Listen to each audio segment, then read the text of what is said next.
रहेगा, 3:15 बजे तक रहेगा। कितने बजे तक? 3-3:15 बजे तक। Okay okay, thank you. जी। गुड आफ्टरनून दोस्तों, मैं अल्कोहलिक्स एनोनिमस का सदस्य हूं और मेरा नाम अनिरुद्ध है और हाय केवल नरोत्तम। एक उच्च शक्ति की कृपा है, आप लोगों का साथ है, मेरे स्पॉन्सर द्वारा मार्गदर्शन, ये 12 कदमों का सुंदर कार्यक्रम यार, मेरी फैमिली का सहयोग और फैमिली फ्रंट पे आए हुए मेरे संघर्ष मेरे इससे जो आए उनकी वजह से आज शराब के पहले घूंट से दूर हूं और बहुत ही, जिसको कहते हैं आप लोग, सुखी समाधानी वो जीवन व्यतीत कर रहा हूं। आज का दिन कल से बेहतर है और आने वाला कल आज से बेहतर रहेगा, इसका पूरा यकीन है, क्योंकि आपके साथ हूं और ये 12 कदमों के सिद्धांतों को जीवन में अपनाने की कोशिश कर रहा हूं।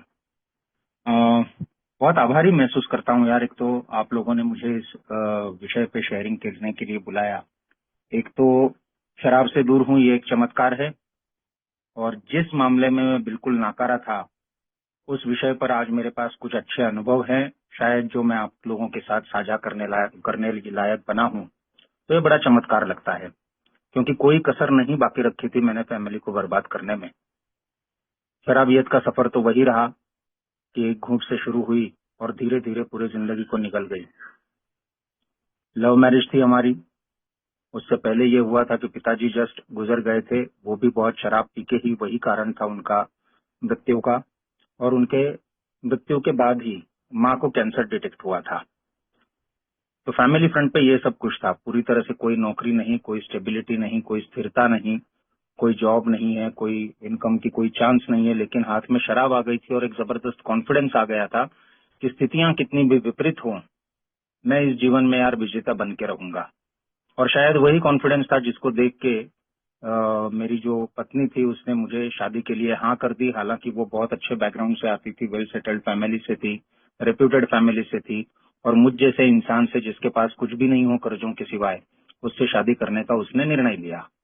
और एक टाइम ऐसा आ गया, बीच में 2 बच्चे हुए, कुछ अच्छे पल भी गए, साथ में कुछ जो है एक जीवन की अच्छी शुरुआत की थी, और काम में भी मैं अच्छा था, तो धीरे धीरे आगे बढ़ रहा था। लग रहा था एक पॉइंट तक कि काम भी अच्छा चल रहा है, पी भी रहा हूँ, जीवन के मजे भी हैं, 2 बच्चे भी हो गए हैं और सब कुछ अपना अच्छा ही होगा।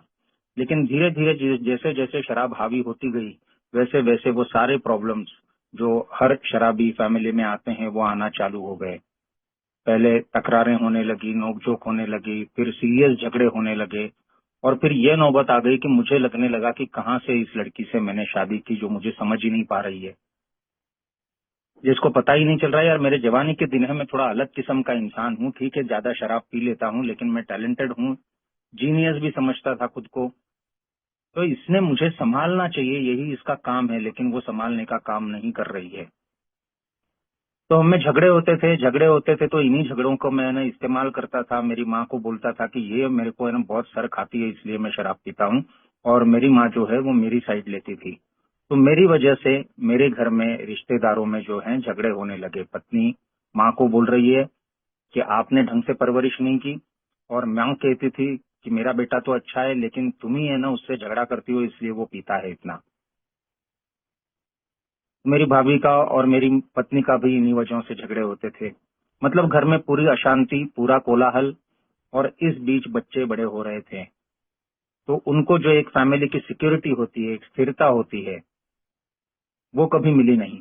मुझे लगता था कि मैं बहुत अच्छा बाप हूँ, क्योंकि मैं उनसे दोस्त के जैसा बर्ताव करता हूँ, रोज कहानियां सुनाता हूँ, अलग तरीके से नॉलेज देने की कोशिश करता हूँ। मैं उनको वो जिंदगी के क्षितिज दिखा रहा हूँ जो है ना आम घरों में आम बच्चों को नहीं मिलते हैं। लेकिन समझ ही नहीं पा रहा था कि मेरे को इतना सब कुछ करने की जरूरत नहीं है यार। मैं जो पी रहा हूँ और पी के जो बेवकूफियां कर रहा हूँ, और उसकी वजह से फाइनेंशियल अनमैनेजेबिलिटी जो घर में आ रही है, उसकी वजह से सफर कर रहे हैं वो लोग। तो मुझे एक आम इंसान बन के रहने की जरूरत थी, लेकिन मैं जीवन में कुछ बड़ा चाहता था। किसके पीछे भाग रहा था क्या मालूम। और ये जो रेस थी, ये मुझे है ना अमूमन शराब की ओर ही ले जाती थी। और एक टाइम आ गया जब शराब ही सबसे इम्पोर्टेंट चीज बन गई। उसके पीछे काम भी इम्पोर्टेंट नहीं था और घर भी इम्पोर्टेंट नहीं था। ऐसा नहीं था कि मैं अपने पत्नी से प्यार नहीं करता था, या मुझे अपनी माँ का ख्याल नहीं था, या बच्चों का ख्याल नहीं था। लेकिन इन सब से जो है शराब का जोर था, शराब का खींचा था, वो बहुत ज्यादा था।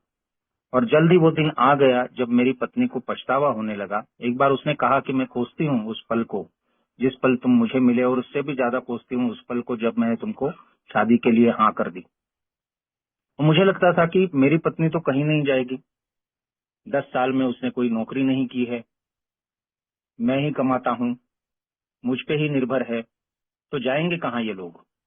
लेकिन जब शराब बहुत ज्यादा बढ़ गई तो मेरी पत्नी ने मुझे बोला कि अब मैं या तो शराब या मैं जा रही हूँ, वरना बच्चों को लेके। मैंने कहा चली जाओ। अंदर से मुझे लग रहा था, दो बातें थी कि ये तो जाएगी तो भी वापस आ जाएगी, और उतने दिन जो हैं मिलेंगे मुझे वो मैं आजादी से जीऊंगा, कोई मुझे रोक टोक के लिए नहीं रहेगा। इस बीच में एक रिहैब जाके आ चुका था, क्योंकि अंदर से मुझे तकलीफ होती थी। अंदर से वो पल आते थे जब लगता था कि नहीं यार, मैं गलत दिशा में जा रहा हूँ और इसका कारण ये शराब है, इसका कुछ मुझे करना पड़ेगा। तो रिहैब गया था, लेकिन मैं सुनता नहीं हूँ किसी की। मुझे लगता है कि मुझे सब कुछ आ गया और मैं अपने दम पे देख लूंगा। मुझे बोला गया था कि अल्कोहलिक्स एनोनिमस जाइए आप, और बाहर जाके एक्सपेरिमेंट मत करना, शराब आपके लिए नहीं बनी है। तब तक मेरे लाइफ में सब कुछ था, बढ़िया काम था, पैसे बढ़िया आ रहे थे। फैमिली ने तब तक ये नहीं बोला था कि शराब छोड़ दो तुम अनिरुद्ध, बोल रहे थे कि कम पियो, वीकेंड्स पे पियो, ढंग से पियो। और ढंग से पीना मुझे आता नहीं था। तो रिहैब से बाहर आया, वहां पे मुझे बोला गया था कि यार आप समझ नहीं रहे हो, आपको लग रहा है कि आजू बाजू में लोग हैं जिनकी नौकरियां चली गई हैं, जिनकी बीवी छोड़ के चली गई है, जिनका परिवार बिखर गया है, किसी का कोई अंग गया है, एक्सीडेंट्स हुए हैं, दिमागी तौर पे कुछ असर हो गया है, बहुत जॉब ठीक नहीं हो सकता। ये आप सबको नहीं, ये आपको कुछ नहीं हुआ है। मुझे लगता था कि मैं जवान हूँ, मैं हेल्दी हूँ और मैं परिस्थिति संभाल लूंगा। बोले किसी से नहीं संभलती है बाद में, ये बढ़ती हुई बीमारी है। अब तक एज येट आपके साथ ये चीजें नहीं हुई है, लेकिन अगर शराब पीना जारी रखा, अगर अल्कोहलिक्स एनोनिमस में नहीं गए या कहीं और से मदद नहीं ली, तो आपके साथ भी ये चीजें हो सकती हैं।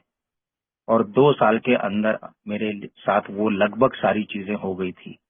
काम पूरी तरह हाथ से चला गया, पत्नी बच्चों को लेके अपने मैके चली गई। कुछ दिन मैंने मजे किए, मुझे लगा था कि मुझे आजादी मिलेगी, लेकिन जब तक फैमिली थी साथ में तब तक कहीं न कहीं कुछ एक मुझ पे बंदिश थी। मेरा पीना तब भी हद से बाहर था, लेकिन कुछ न कुछ कंट्रोल था। मैं जाता था कहीं पे रास्ते से बाहर तो है ना, फिर से खींच के लाया जाता था मैं, लेकिन अब कोई मुझे रहा नहीं पूछने को। उसके बाद मतलब एक बेलगाम जिंदगी जिया मैं, और कुछ ही दिनों में सड़क पे आ गया। मेरे भाई ने, मेरी माँ ने मुझे रोकने की कोशिश करी, लेकिन मैं किसी की सुनने वाला नहीं था। जहां जाता था सबका जीना हराम कर देता था। और वो टाइम आ गया जब उनको भी हाथ जोड़ने पड़े कि भैया हमको अपनी जिंदगी जीने दो, तुमको जहां जाना है, जो करना है वो करो। हमसे जितना हो सका वो हमने किया, और उन्होंने किया भी था। हर तरीके से धार्मिक बहुत ज्यादा प्रवृत्ति के लोग नहीं थे, लेकिन गए वो। मन्नत कोई रह गई होगी, यहाँ पे जाके करते हैं, जादू टोना करते हैं, कुंडली देखते हैं, दवाइयाँ खिला के देखी, सब कुछ करके देख लिया था, और कोई भी उपाय नहीं आया काम। तो फिर उनको मुझे छोड़ देना पड़ा अपने हाल पे। और हकीकत यह है कि मैं सड़क पे मर जाता, लेकिन मेरी वाइफ को एन मोमेंट पे डाइवोर्स फाइल किया था उसने। 6 महीने हमको दिए गए थे कि 6 महीने बाद भी आके अगर आप बोलते हो कि साथ में नहीं रहना है तो फिर हम आपको डिवोर्स दे देंगे। 6 महीने खत्म हो गए, कल को पेशी है कोर्ट में और ठप्पा लगने वाला है डिवोर्स पे। लेकिन लास्ट मोमेंट पे आज के दिन बच्चों में और वाइफ में कुछ बात होती है, और मेरे बड़े बेटे ने कहा मेरी वाइफ से कि जैसा भी हो मुझे तो वो बाप चाहिए, मुझे उसके बिना नहीं जीना है। और मेरी पत्नी ने डाइवोर्स वापस कर ले लिया। उसके बाद भी 2 साल में ऐसे ही चलता रहा, पीता रहा, कभी घर वालों के साथ झगड़ा करके फिर घर से दूर, और बच्चों का मतलब बाप होते हुए भी अनाथ इस तरह से हो रहे थे। पत्नी ने घर संभाला पूरा, मुझे लगता था कि ये तो कुछ कर नहीं सकती है, लेकिन उसने छोटा कारोबार शुरू किया और बच्चों को वो बड़ा करने लगी, परवरिश सारी, माँ भी वो बन गई, बाप भी वो बन गई। और 2 साल मेरा पीना और जारी रह गया, जब तक और 4 रिहैब नहीं हुए। और बीच में मैं एए में आ गया। एए में आ गया, कुछ दिन सोबर रहा। सोबर रहा, शराब की याद नहीं आ रही थी, बहुत बढ़िया लग रहा था। फिर से फैमिली में पहली बार, फिर से क्या पहली बार शांति का माहौल था एकदम। और मुझे लग रहा था कि अब तो अपने प्रॉब्लम सारे सॉल्व हो गए, और मेरे घर में भी वही लग रहा था कि अब बाबा पी नहीं रहा है, अब अपने अच्छे दिन आ गए। लेकिन वो अच्छे दिन ज्यादा चले नहीं। क्यों चले नहीं? क्योंकि मैं मीटिंग में जा रहा था, बड़े उत्साह के साथ जा रहा था। मुझे मीटिंग में कंपनी अच्छी लगी थी, मुझे ये आध्यात्मिक आध्यात्मिक प्रोग्राम बोलते हैं वो भी अच्छा लगने लगा था। लेकिन मैं किसी चीज को समझने की और फॉलो करने की कोशिश नहीं कर रहा था। मैं ये समझ नहीं रहा था कि ये ऐसी बीमारी है जो इतनी आसानी से जाती नहीं है। इनफैक्ट वो जीवन भर मेरे साथ में रहने वाली है, और ये जिंदगी और मौत का सवाल है। मैं शराब के चंगुल से छूटा नहीं हूँ, एक दिन की रिहाई हुई है, वो भी इस शर्त पे कि मैं मीटिंग जाऊं, स्पॉन्सर लूं, प्रोग्राम करूं, क्योंकि ये प्रोग्राम ही है जो मेरी शराबी पर्सनैलिटी को बदल सकता है और मुझे शराब से दूर रख सकता है। जीवन को सही तरीके से देखने का नजरिया दे सकता है, एक सही ढंग की सोच दे सकता है, जिससे मैं समझूं कि मैं क्या हूं और मेरे आसपास के लोग क्या है और जीने का तरीका क्या है। लेकिन मैं इन सारी चीजों पे ध्यान नहीं दे रहा था। धीरे धीरे जो है शिकायतें आने लगी घर में, मेरी पत्नी को मुझसे और मुझे मेरी पत्नी से। पैसे की प्रॉब्लम सर उठाने लगी, एक दूसरे को दोष देना चालू हो गया। और मैं जो है वो बड़ा पढ़ाकू इंसान हूँ, तो बिग बुक जो है वो चाट डाली थी और 2 चैप्टर्स पे मेरी नजर जा रही थी, एक पत्नियों के लिए और एक फैमिली आफ्टरवर्ड्स। तो वो लेके मैं अपने काउंसलर के पास जा रहा था, ए मेंबर्स के पास जा रहा था। मैंने कहा मैं तो मीटिंग आ रहा हूँ, शराब से दूर हूँ अब, लेकिन मेरे घर वाले जो हैं वो मुझे बड़े परेशान करते हैं, मुझे तकलीफ देते हैं। तो आप तो मेरे को बड़ी बड़ी बातें समझाते हो, ये करो ना वो करो ना वो करो, लेकिन मेरे घर वालों को कौन समझाएगा? तो आप क्यों नहीं ये चैप्टर उनको पढ़ने को देते हो? उन्होंने मुझे कई तरीके से बताने की कोशिश करी कि वो जो कर रहे हैं उस पर ध्यान मत दे, तू अपने पे ध्यान दे, दोष अपने देखने हैं, सुधार अपने में लाना है। जिंदगी जीना मुझे नहीं आया। ये जो एक टाइम था जब मुझसे प्रेम करते थे लोग, वही आज मुझसे बर्ताव नहीं कर रहे हैं। इसका जिम्मेदार केवल और केवल मैं हूँ। और एक दिन में चीजें खराब नहीं हुई हैं तो एक दिन में चीजें ठीक नहीं होंगी। लेकिन मैं था, मेरी पर्सनालिटी जो है कि I want what I want and I want it now. मुझे जो चाहिए वो चाहिए, और वो अभी के अभी चाहिए। शराब छोड़ दी ना मैंने यार। और ये बात थी यार एक गजब की, कि मेरी फैमिली जो है वो सालों तक है ना भगवान से एक ही दुआ करती रही कि अनिरुद्ध की शराब छुड़वा दो भगवान, बाकी हमको कुछ नहीं चाहिए। लेकिन जब अनिरुद्ध शराब से दूर हुआ तो ये बात वो भी भूल गए। उनकी भी अपेक्षाएं तैयार होने लगी, उनकी भी शिकायतें तैयार होने लगी, पिछले बही खाते खोल के बातें होने लगी। जिस संघर्ष से परिवार गुजर रहा था उसके लिए ऑफ कोर्स मैं जिम्मेदार था, लेकिन कहीं न कहीं मुझे ऐसा उसका एहसास दिलाया जाता था कि तुम्हारी वजह से देखो हम पे क्या दिन आ गए। और ये चीज जो है वो मैं सहन नहीं कर पाता था, बर्दाश्त नहीं कर पाता था। और एक बात थी कि मैंने शराब से दूर तो था, लेकिन लोगों को यकीन नहीं था। तो मैं 5 मिनट लेट हो गया तो वो है ना सूंघने लगते थे मुझे कि कहीं शराब पी के नहीं आया। और बड़ा गुस्सा आता था कि मैं ईमानदारी से जीने की कोशिश कर रहा हूँ, लेकिन आप लोग मुझे जीने नहीं दे रहे हो। चोरी नहीं की फिर भी चोर बोला ना, तो अब तो जाके डाका ही डालता हूँ। और मैं फिर से शराब पीने जाता था।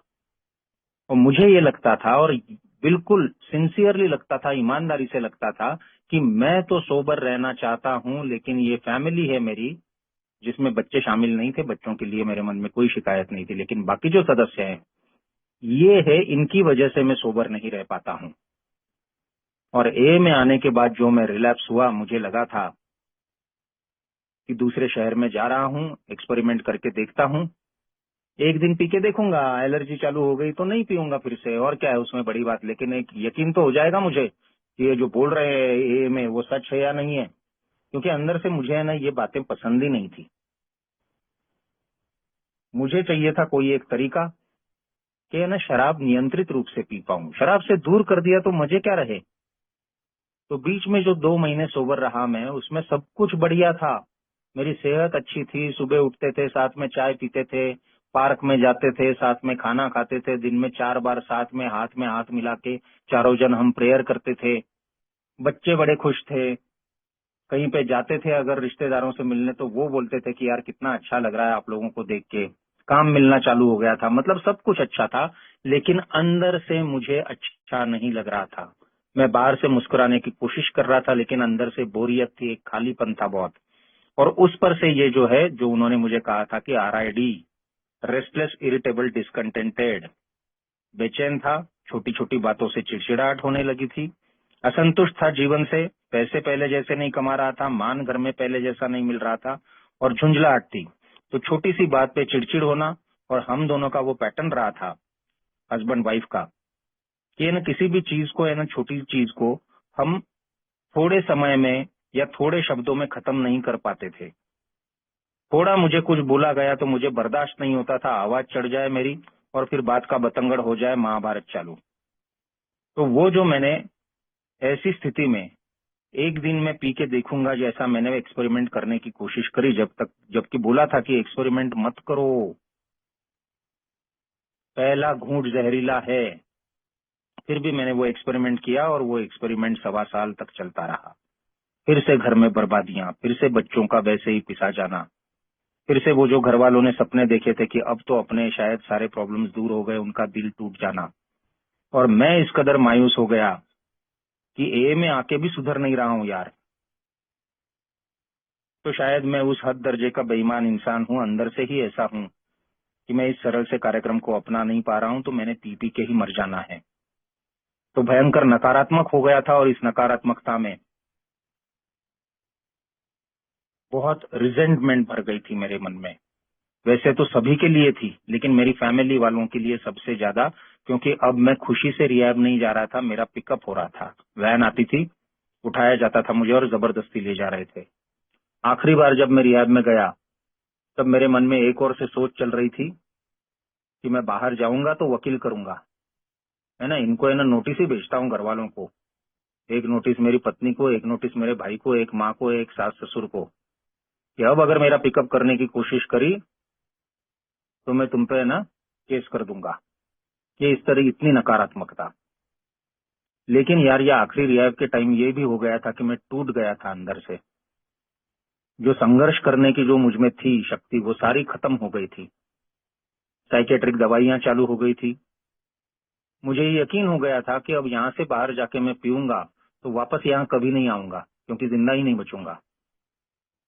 तो रॉक बॉटम जिसको कहते हैं, वो मुझे समझ में आया कि मानने पे होता है, जब मैं हथियार डाल देता हूँ।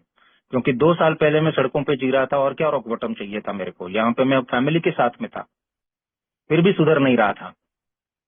तो जो AA में आके नहीं सीखा, वो मेरे को दारू ने सिखा दिया कि भैया आप बाहर जाओगे, पियोगे, मर जाओगे। दिख रही थी सामने मौत।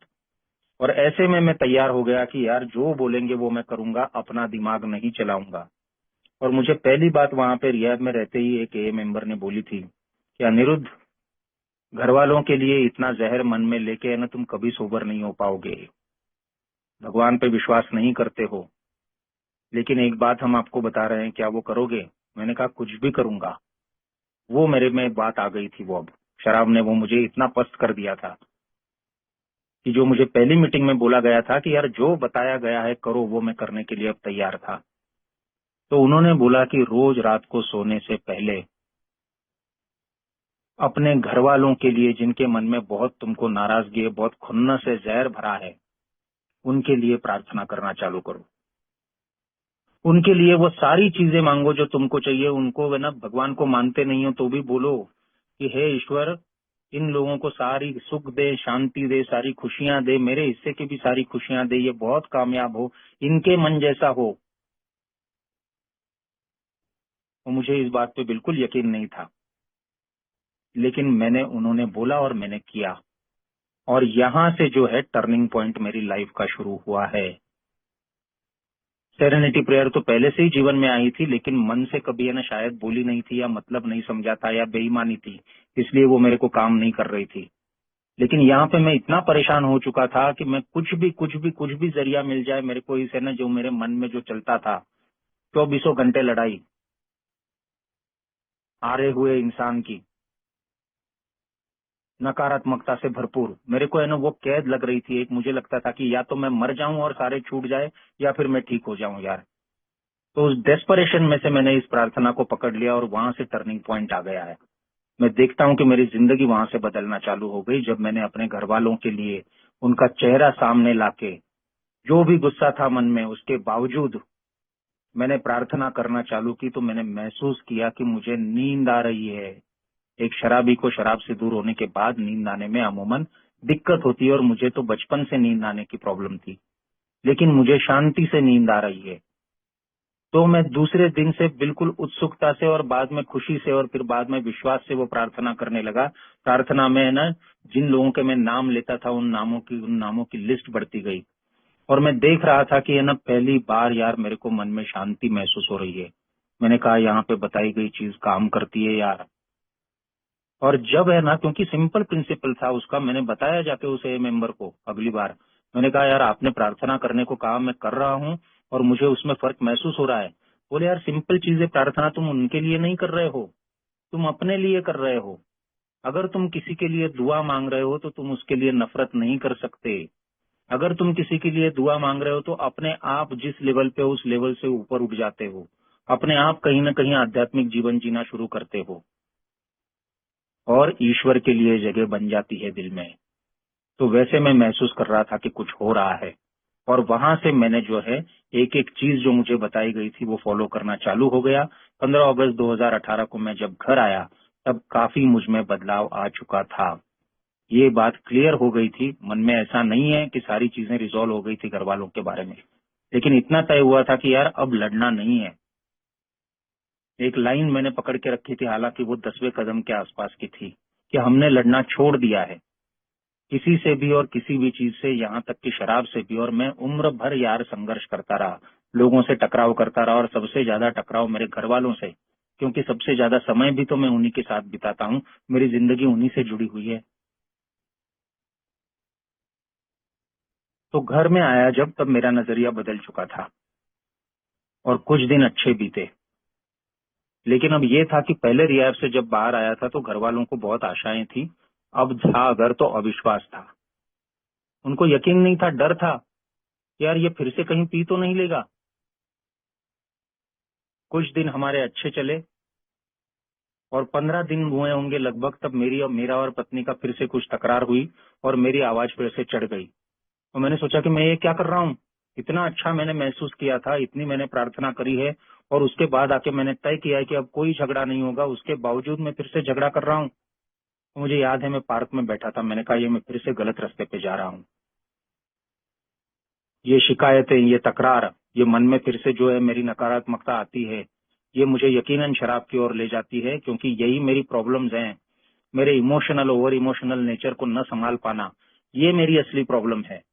और ये संभाल नहीं पाता हूँ, इसके लिए कोई सोल्यूशन चाहिए रहता है मुझे, कि कुछ तो जरिया मिले जिसकी वजह से मैं शांति महसूस करूं। तो वो जरिया मुझे मिलता है शराब में, और किसी भी हाल में शराब की ओर नहीं जाना है।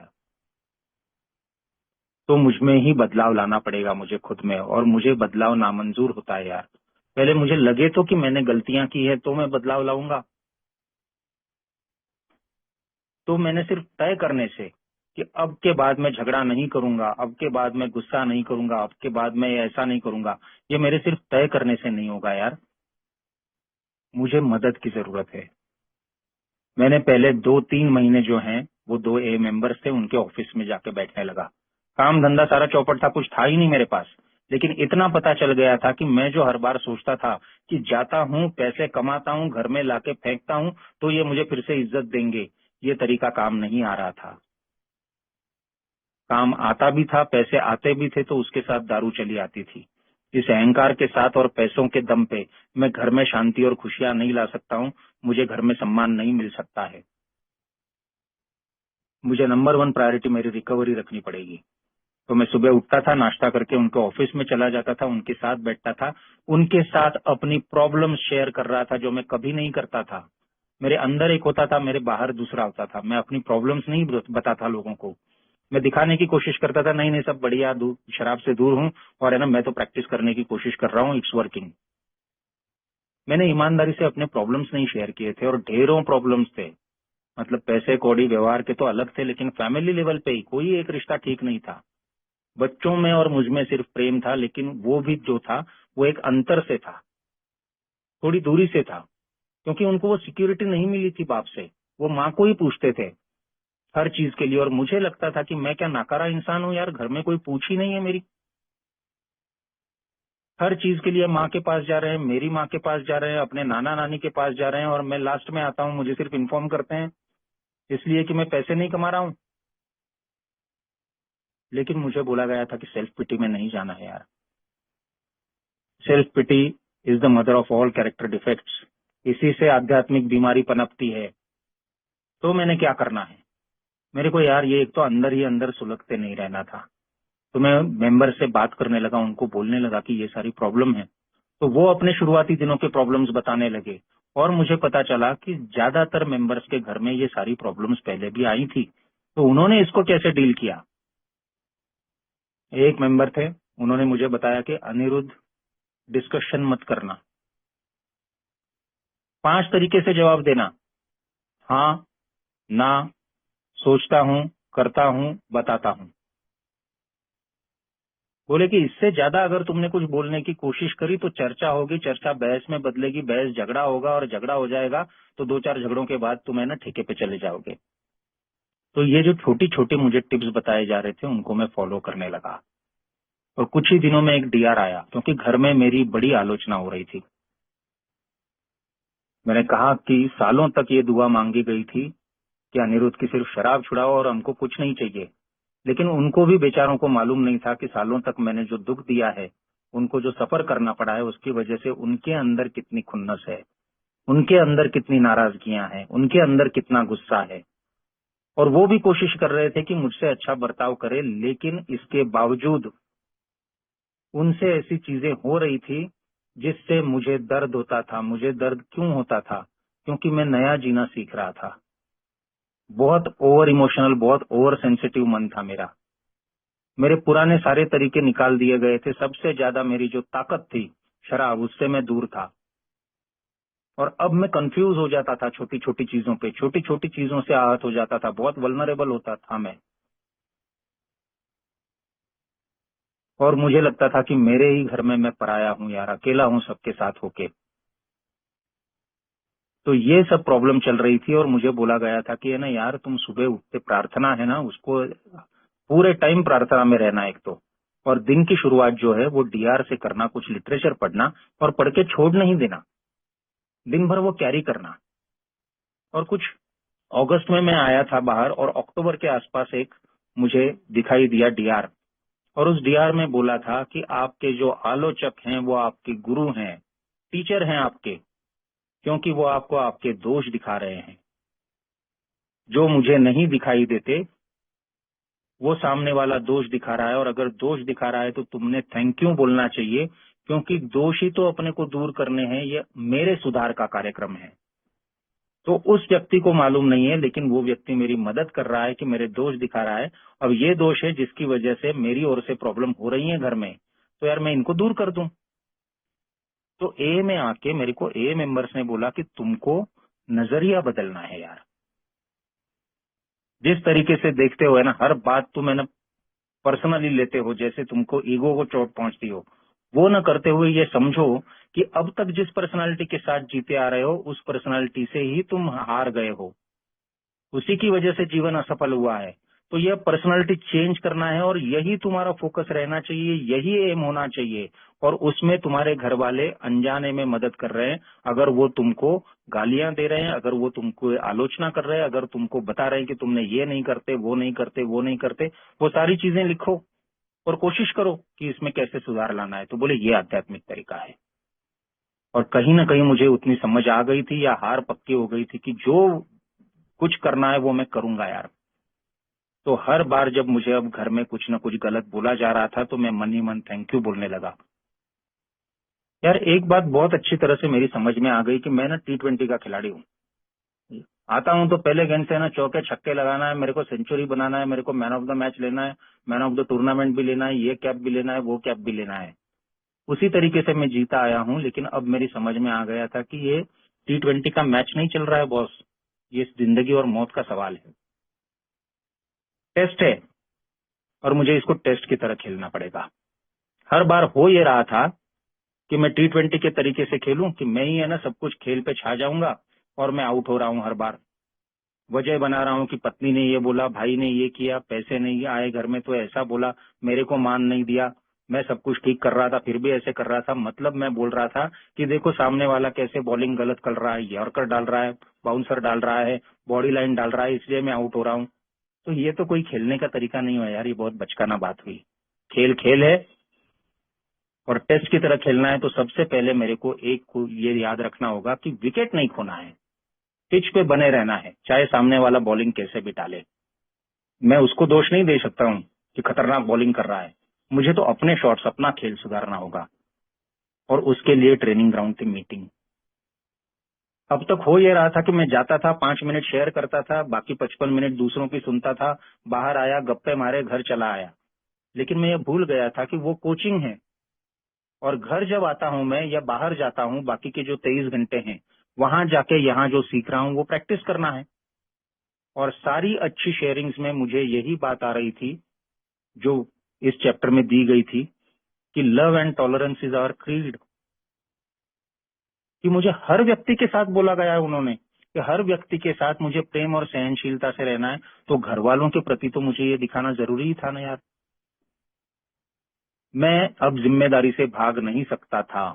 सालों तक मैंने ये बताने की कोशिश करी कि मैंने इतना कोई नुकसान नहीं किया है, मैंने आके गाली गलौज नहीं करी है, मैंने मारा पीटी नहीं करी है, मैं तो यार पैसे लाके देता था, बीच में शराब बढ़ गई ठीक है, लेकिन अब शराब तो मैंने छोड़ दी है ना। ये एस्केपिज्म हुआ, ये भगोड़ापन हुआ। मैं अपनी बीमारी के लिए जिम्मेदार नहीं था, लेकिन मैं अपनी रिकवरी के लिए जिम्मेदार हूँ।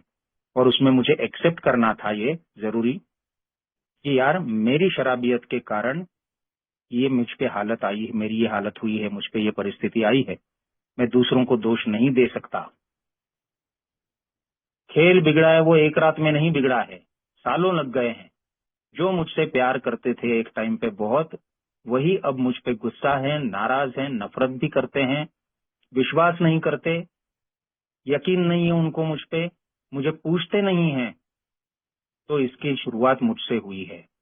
भले ही आज उनका बर्ताव जो है वो गलत हो, और ऐसा भी नहीं है कि 24 घंटे ऐसा ही व्यवहार था यार, ऐसा नहीं था कि वो मुझसे प्यार नहीं करते थे, लेकिन उनका भी अपने पे बस नहीं था। फैमिली डिजीज है, मुझे बोला जा रहा था कि पारिवारिक बीमारी है यार, एक जन पीता है लेकिन उसके पास के जितने भी लोग हैं उन सबकी पर्सनालिटी बिगड़ जाती है।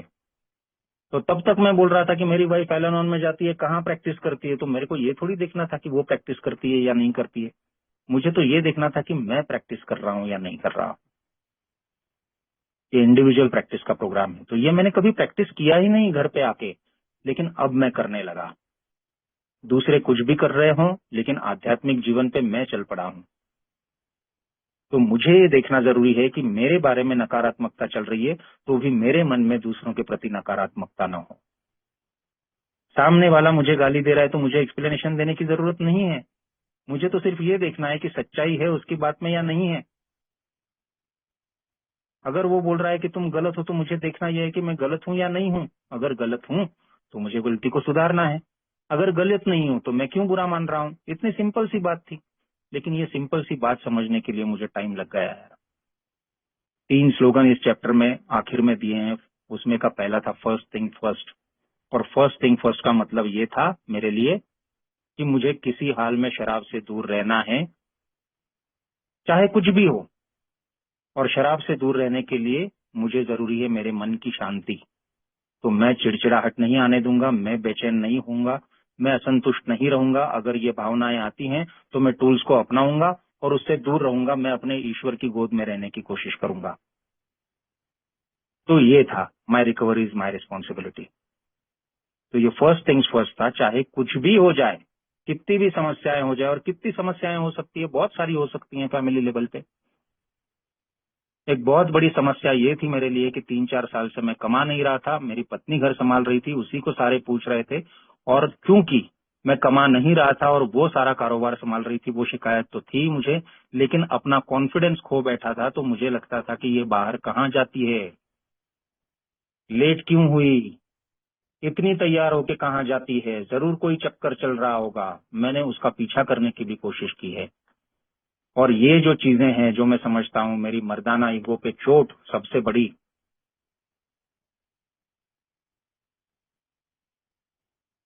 साइकियाट्रिक ट्रीटमेंट चल रही थी, डॉक्टर ने कहा पैरानोइया हो गया है आपको। मतलब ये शक जो है ये मुझे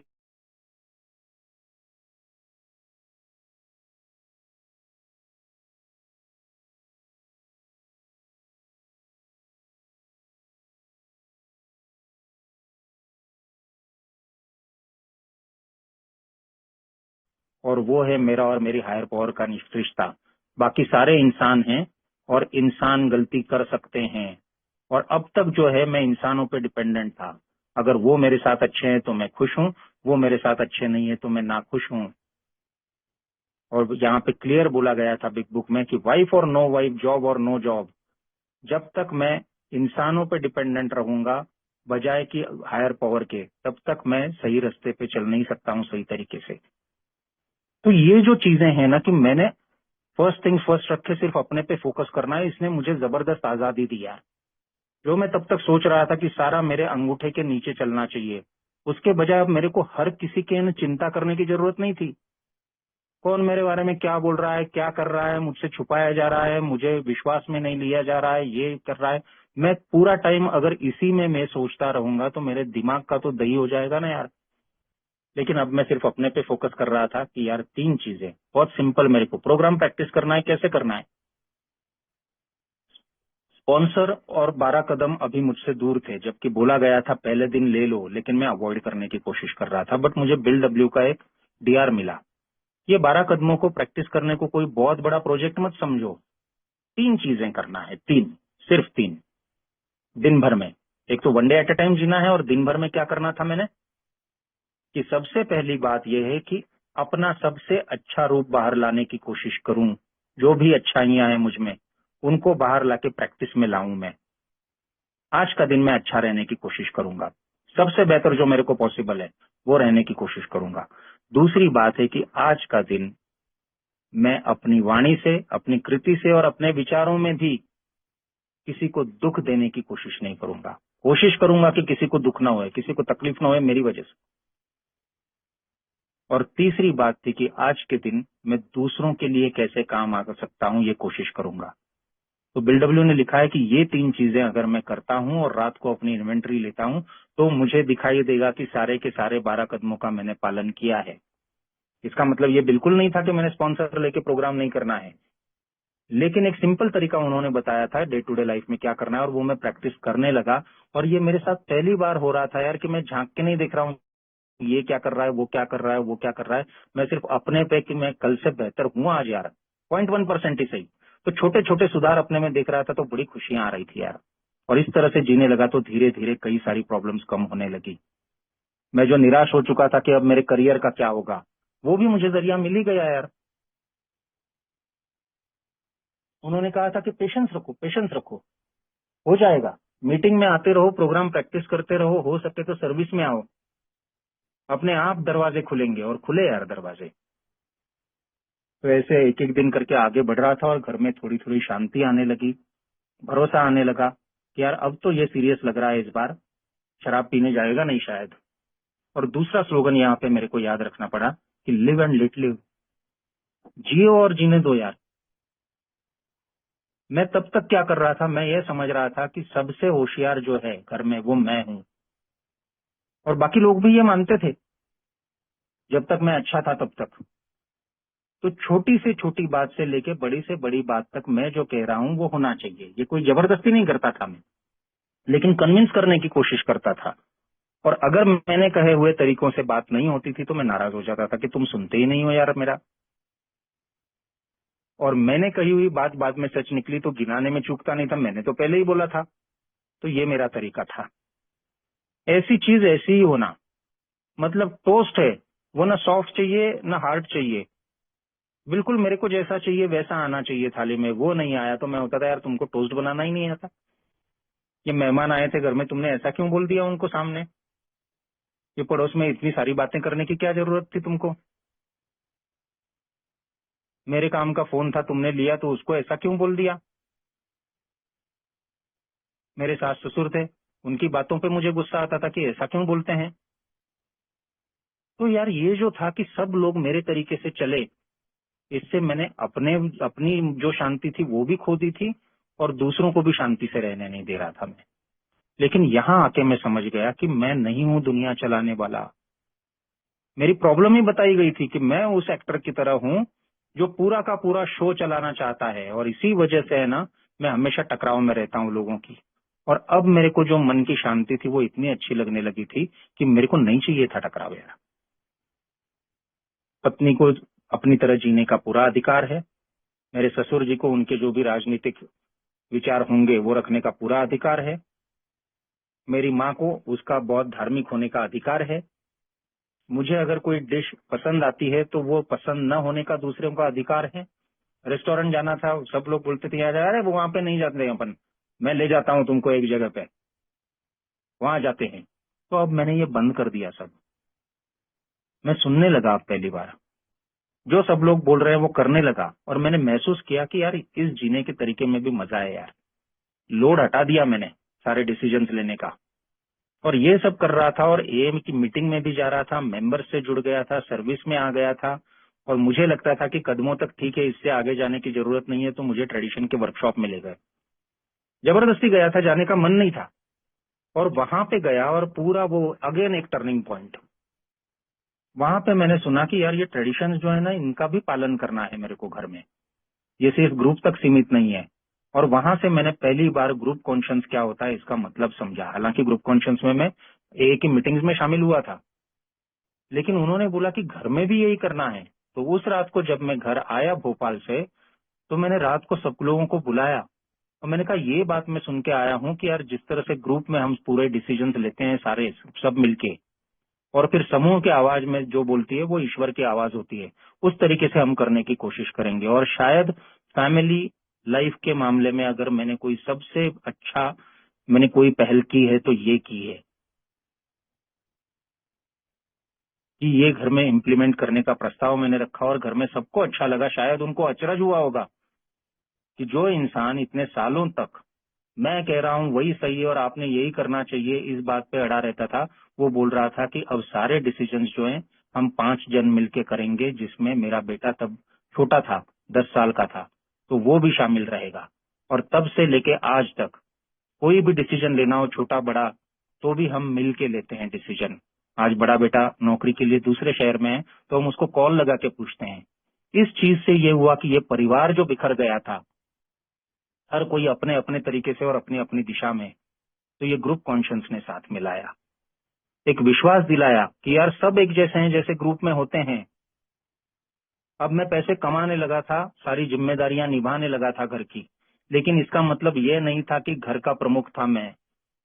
जिस तरह ग्रुप में कोई कॉफी परोसता है, कोई कुर्सियां लगाता है, कोई सर्विस में बहुत अच्छा होता है, उसमें भी कोई 12 स्टेप में अच्छा होता है, कोई सेक्रेटरी होता है, कोई चेयरपर्सन होता है, लेकिन ओहदा सबका बराबरी का है, सबका रोल अलग अलग है अभी, और ये भी इंटरचेंजेबल है। उसी तरह से मैं पैसा कमा रहा हूँ, ये सिर्फ इस घर का एक फंक्शन है जो मैं कर रहा हूँ, लेकिन घर का बाकी का जो हिस्सा है वो मेरी पत्नी संभाल रही है। बच्चे भी उनका उनका अपना की पढ़ाई कर रहे हैं ढंग से, है ना, थोड़ी बहुत घर में मदद करते हैं तो वो अपना काम कर रहे हैं। सबसे बड़ी बात तो मेरे बच्चे हैं। तो सब समान है और सब मिलके डिसीजन लेंगे, सबका इक्वल अधिकार होता है। मैं कोई डिफरेंट या मैं कोई ग्रेट नहीं हूँ इनसे, या मैं कोई ने ये 2 कदम इनसे आगे या थोड़ा सा ओहदा ऊपर, ऐसा कुछ नहीं है। तो इससे यूनिटी आ गई घर में। टाइम लगा सब चीजों को, लेकिन 13 महीनों के बाद मेरी पत्नी एक बार मेरे पास आई, क्योंकि इस बार सब अलग हो रहा था। वो बोल रहे हैं घर वाले, तो भी मैं ध्यान नहीं दे रहा था, मैं उतना माइंड नहीं कर रहा था, मैं रिएक्ट नहीं कर रहा था, और मैं अपना अपना काम किए जा रहा था। और मुझे बोला गया था कि ये प्रोग्राम जब प्रैक्टिस करते हो तब आप में बदलाव आता है, और ये बदलाव शायद आपको महसूस हो नहीं हो, टाइम लगता है, लेकिन आपके आसपास वाले लोगों को महसूस होता है कि बंदा बदल रहा है।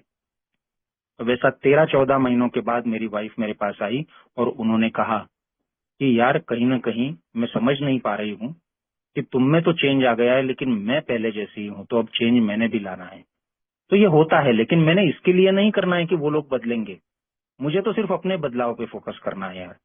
तो लिव एंड लेट लिव जो है मैंने बिल्कुल प्रैक्टिस करना चालू किया कि घर में है, साथ में है, लेकिन दिन भर में या अदरवाइज भी मुझे मेरा काम, मेरा घर का काम, मेरा सर्विस का काम, इन तीनों में बैलेंस करते हुए मुझे सिर्फ ये देखना है कि मैं सीधी राह पे चल रहा हूँ। दूसरे को बिना पूछे जाके सलाहें देना, ऐसा करो ऐसा मत करो, वो नहीं कर रहा था मैं। और कभी कभी मुझे लगता था कि अति तो नहीं कर रहा हूँ, लेकिन कोई अति नहीं होती है। तो जब बेटे की बारी आई कि उसने कौन सा करियर चुनना चाहिए, तो मेरे सपने थे यार। मुझे लगता था कि वो डिफेंस में जाए, मुझे लगता था कि वो एनवायरमेंटल इंजीनियरिंग में जाए, मुझे लगता था उसमें जाए। लेकिन उसने बोला कि नहीं, मुझे ये सब नहीं करना है, मुझे सॉफ्टवेयर में जाना है। तो मैं थोड़ा मायूस हो गया, लेकिन मैंने उस पर थोपने की कोशिश नहीं करी। एक बार मैंने बताया कि मुझे लगता है कि तुम्हें ना, एक दो बार मैंने बताया, मैंने और पत्नी ने, कि तुम इसकी कोशिश करो, उसकी कोशिश करो, ये करियर कितना अच्छा है। लेकिन उसने साफ बोल दिया कि नहीं करना है। तो हमने मंजूर कर लिया कि उसकी लाइफ है यार, उसका इंक्लिनेशन है। छोटा बेटा अभी 10वीं की परीक्षा दी है, उसने कहा कि मुझे म्यूजिक में जाना है। तो मैं इससे असुरक्षित महसूस नहीं करता हूँ कि यार क्या ये म्यूजिक में जा रहा है, क्या करियर होगा आगे उसका, ठीक होगा कि नहीं होगा। क्योंकि मुझे विश्वास है, प्रगाढ़ विश्वास है कि अगर मेरे जैसा शराबी इतनी गलतियां करके और सब बर्बाद होने के बावजूद अगर मेरी हायर पावर फिर से मुझे जिंदगी में ला रही है और उस जगह पे बिठा रही है कि मैं अपनी जिम्मेदारियां संभाल सकता हूँ, तो मेरे बेटों को भी मैं जीने दूं यार। मैं क्यों उन पे थोपूं। मेरी वाइफ बहुत है, सर्विस में एक्टिव है, प्रोग्राम में है, सब कुछ है। मैं उनको कोई सलाह देने की कोशिश नहीं करता हूँ कि बहुत ज्यादा मीटिंग हो रही है क्या, बहुत ज्यादा ये हो रहा है क्या, वो हो रहा है क्या। मुझे कोई अधिकार नहीं है डिसाइड करने का यार। मेरी पत्नी है और उनकी स्पॉन्सर है, देख लेंगे वो। मुझे ये बात समझ में आने में बहुत टाइम लगा कि शराब से दूर रहना है। मुझे ये बात समझने में बहुत टाइम लगा कि इसी को इम्पोर्टेंस देना है कि शराब से दूर रहना है। मुझे ये बात समझने में टाइम लगा कि यार मेरे को दूसरों के जीवन में दखल अंदाजी नहीं करनी है। तो अगर सामने वाला गलती कर रहा है तो उसका भी टाइम डिसाइडेड है उसकी हायर पावर के द्वारा, मैं नहीं डिसाइड कर सकता हूँ। तो ये बहुत इंपॉर्टेंट रहा मेरे को कि जियो और जीने दो। लेकिन ये रहा जीने दो का पार्ट, जियो वाला पार्ट भी मुझे समझना पड़ेगा। जियो का सिंपल मुद्दा ये है कि जीने का ये एक तरीका है। जीने का तरीका क्या है? 1 के 12 कदम। मैंने स्पॉन्सर लिया, प्रोग्राम किया, और मुझे महसूस हुआ कि मैं बहुत बड़ी गलती कर रहा था कि स्पॉन्सर नहीं ले रहा हूँ। बहुत सारा चेंज आ चुका था, लेकिन जब स्पॉन्सर के साथ प्रोग्राम लिया तो यार बोला गया पर्सनालिटी में चेंज आएगा। और वो चेंज आएगा तो ये नहीं है कि प्रोग्राम करके छोड़ दिया, ये मुझे प्रैक्टिस करना है डेली। तो वो प्रैक्टिस करना ही जियो वाला पार्ट है। अब ऐसे होते हुए कई बार मैं सीधा जीने की कोशिश कर रहा हूँ, लेकिन मेरे घर वाले वो मुझे क्रॉस कर जाते हैं। मैंने कहा कि मेरे घर में सिर्फ मैं अकेला शराब नहीं पीता था, बाकी भी डिसफंक्शनलिटीज थी। तो मुझे कुछ कठोर निर्णय लेने पड़े।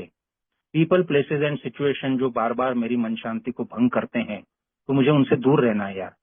मैंने अपनी ओर से कुछ रिश्ते संवारने की पूरी कोशिश की, लेकिन जब वो टाइम आ गया मुझे लगा कि कुछ नहीं हो सकता है इसके आगे, तो मुझे पूरा अधिकार है वो रिश्ते कट करने का। तो बड़ी कठिन परिस्थिति थी मेरे लिए कि मैं, अब मेरी माँ जब गुजर गई तो मैं उसके अंत्य दर्शन के लिए और क्रिया के लिए भी नहीं जा सका। और उसके लिए शायद लोगों ने मुझे गलत भी समझा था, लेकिन ये मेरे लिए कोई खुशी की बात नहीं थी। लेकिन मुझे मालूम था कि वहां जाके फिर से है ना वो महाभारत सारी चालू होनी है, तो मुझे उससे दूर रहना है यार। मुझे तो अपने सिद्धांतों के प्रति ईमानदार रहना है। तो ये कड़ा निर्णय लेने के भी समय आती है, क्योंकि मुझे ये लगता था कि यार ये अगर इस तरह से ये जीने का तरीका कि मैंने तो कुछ करना ही नहीं है, किसी को कुछ बताना नहीं है, मतलब मेरा वजूद क्या रहेगा।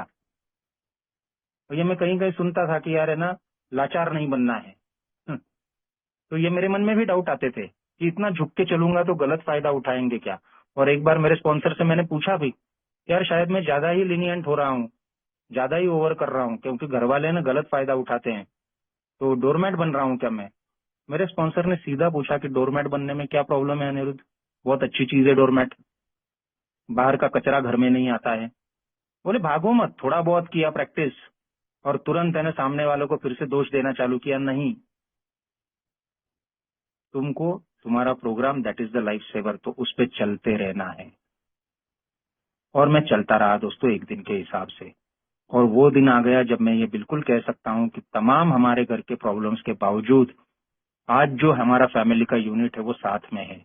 इसका मतलब जरूरी नहीं है कि सब एक जैसा सोचते हैं, सब स्वतंत्र रूप से सोचते हैं, अपना अपना, हर एक का अपना किरदार है, हर एक की अपनी इंडिपेंडेंट सोच है, हर एक के अपने अलग अलग शौक हैं, हर एक की अपनी अलग अलग प्रायोरिटीज हैं, और ये सारी जो हैं एक दूसरे से तालमेल में है। आज हम पति पत्नी दोनों मिलकर सर्विस में हैं, एक दूसरे को पूरा सहयोग करते हैं। तकरारें होती हैं, ऐसा नहीं है कि बिल्कुल नहीं होती हैं, होती हैं, लेकिन अपनी अपनी बाउंड्री संभालने की कोशिश करते हैं। अगर गलत हो गए, अगर थोड़ा बहुत यहाँ वहां चले भी गए, थोड़ा बहुत यहाँ वहां चले भी गए, तो भी यार प्रोग्राम हायर पावर हमको रास्ते पे लाती है, ग्रुप कॉन्शियस हमको रास्ते पे लाता है। इंसैनिटी जो आई हुई है थोड़ी देर में पता चलती है, और जिए और जीने दो का हमें ना बहुत अच्छी तरह से प्रैक्टिस करने की कोशिश करते हैं। और लास्ट ये सब करते हुए यार मेरे को रिजल्ट्स के लिए नहीं कुछ करना है ना। मैं ये नहीं सोचूं, रिजल्ट्स लेके नहीं सोचूं कि अगर मैंने किया है तो ना यार ये होना ही चाहिए, फिर अब अच्छा क्यों नहीं हो रहा है, क्योंकि जीवन है तो इम्परफेक्शन है यार। कुछ ना कुछ प्रॉब्लम होती रहेगी, और रिश्तों की ही तो महाभारत होती है। शराब का जो दौर था वो रामायण की तरह खत्म हो गया, छोटी कहानी थी। महाभारत चलती ही रहती है। और मेरी 21 साल की शराबियत के आफ्टर इफेक्ट्स हैं। मैंने शराब पीना बंद कर दिया, इसका मतलब ये नहीं है कि वो प्रॉब्लम्स आके आज मेरे से फिर से है ना भूतों की तरह वापस मेरे जीवन में नहीं आएंगे, आते हैं।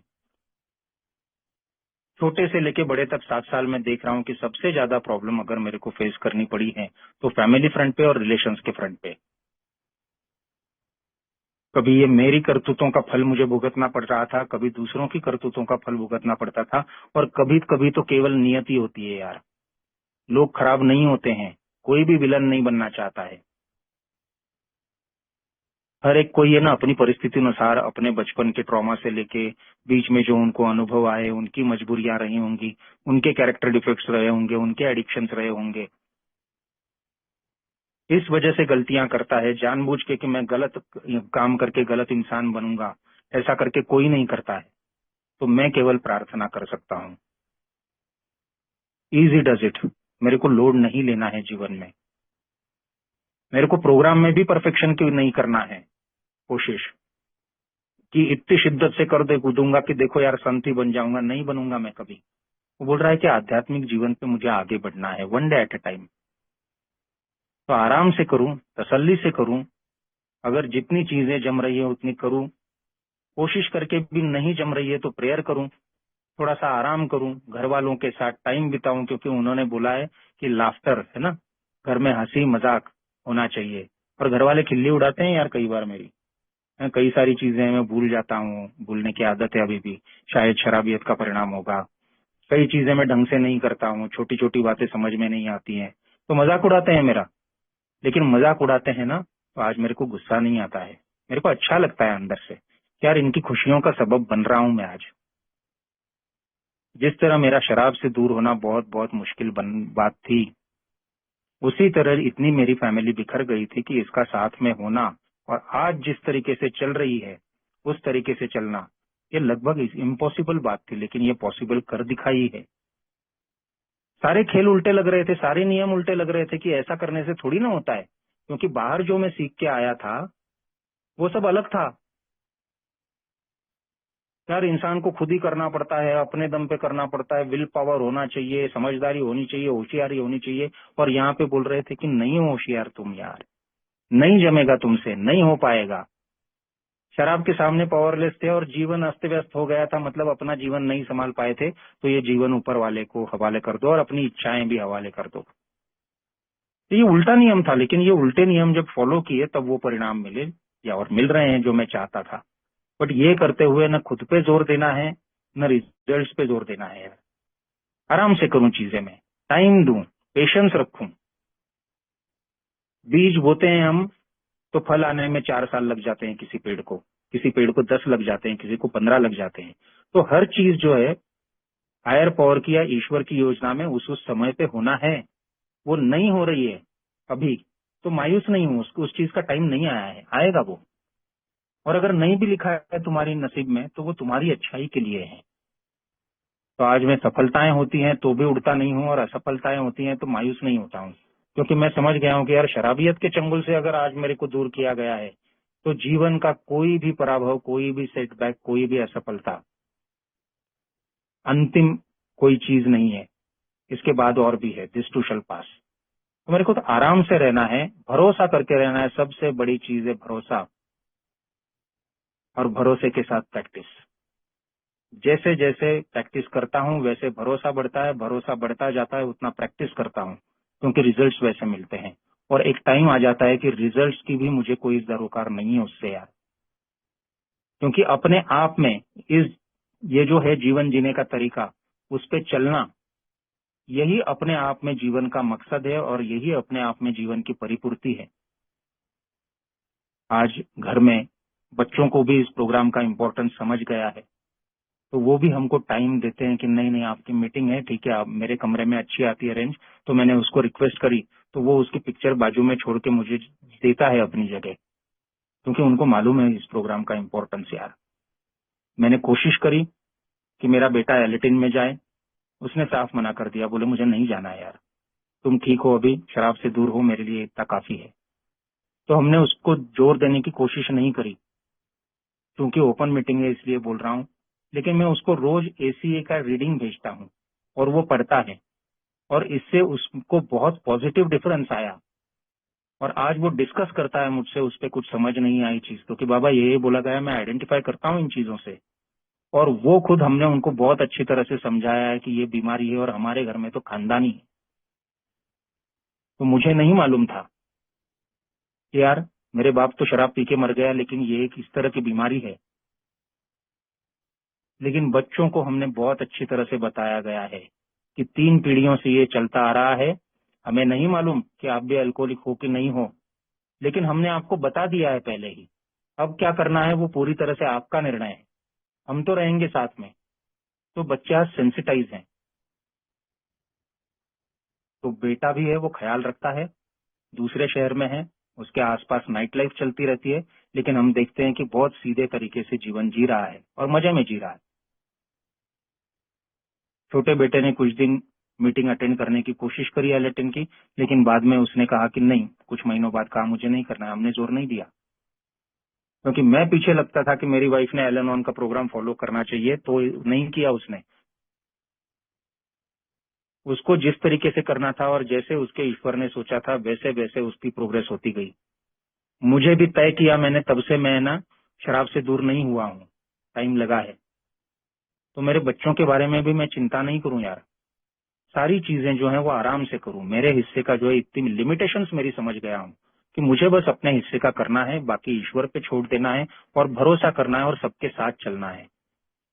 उसी तरह से इस घर को, इस फैमिली को एक ग्रुप मानकर और एक दूसरे के लिए जवाबदेह रहकर, एक दूसरे की जिम्मेदारी समझकर, और कितना भी कुछ सामने से या मुझसे गलतियां हो जाए, एक दूसरे के प्रति प्रेम और सहानुभूति की भावना रखते हुए हम आगे बढ़ रहे हैं।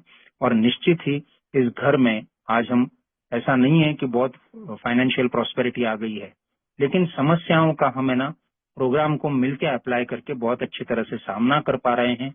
और जैसा मैंने कहा कि यार कल से आज का दिन अच्छा जा रहा है, और यकीन है कि आज से है ना कल का अच्छा दिन जाएगा।